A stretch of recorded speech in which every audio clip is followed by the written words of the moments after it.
Diam aja. Dan penuhi husnudzan. Penuhi husnudzan.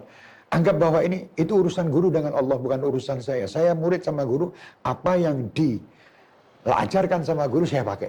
Urusan itu bukan urusan saya. Akhirnya tahu kan Nabi Musa.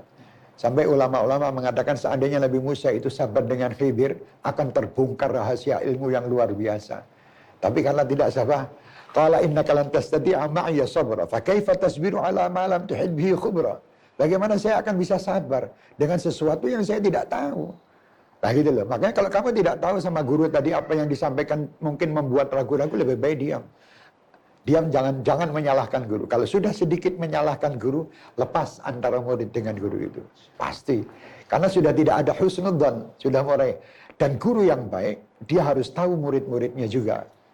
Ini murid ini kalau saya sudah ngelarang dia untuk minum air es. Saya kalau minum sama murid ini air es di depannya, dia pasti akan ngomel. Guru tidak akan berbuat